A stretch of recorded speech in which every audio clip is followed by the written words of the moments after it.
సత్యసాయి జిల్లా హిందూపురంలో జాతీయ ఓటర్ దినోత్సవాన్ని నిర్వహించారు.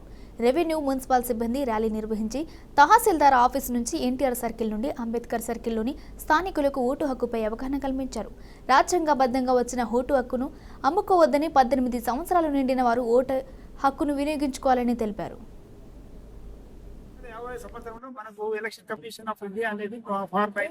అందుకు గుర్తుగా మనము ప్రతి సంవత్సరం జనవరి 25వ తేదీన నేషనల్ ఓటర్స్ డే మనం సెలబ్రేట్ చేసుకుంటాం. దీని యొక్క ముఖ్య ఉద్దేశము యువతను, తర్వాత కొత్తగా వచ్చే యువకులలో వాళ్ళకి చైతన్య కల్పించి ఓటు హక్కుకు వాళ్ళకి ఒక రకమైన జ్ఞానాన్ని పొందించి తర్వాత వాళ్ళు ఓటర్లో ఎక్కువ పార్టిసిపేట్ చేసే విధంగా మేము వాళ్ళని అనుకూలంగా వాళ్ళకి అన్ని విధాలుగా ట్రైనింగ్ ఇస్తున్నాము. తర్వాత వాళ్ళకి అన్ని విధాలుగా లేటెస్ట్ ఇన్ఫర్మేషన్ కూడా ఈ యొక్క ర్యాలీ ద్వారా తెలియజేస్తున్నాము. ముఖ్యంగా కోరేదంటే మంచి యువత దేశ మంచి నాయకులు ఎన్నుకుంటే రేపు వాళ్ళ యొక్క దేశ ప్రగతి, వాళ్ళ యొక్క భవిష్యత్తుకి మంచిగా ఉంటుందంటే నా అభిప్రాయము.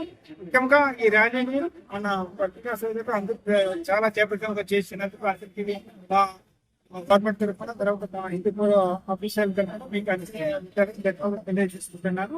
ఈ నేతృత్వం మనకు జనవరి 25వ తేదీన ఖచ్చితంగా జరుపుకుంటాము. 2011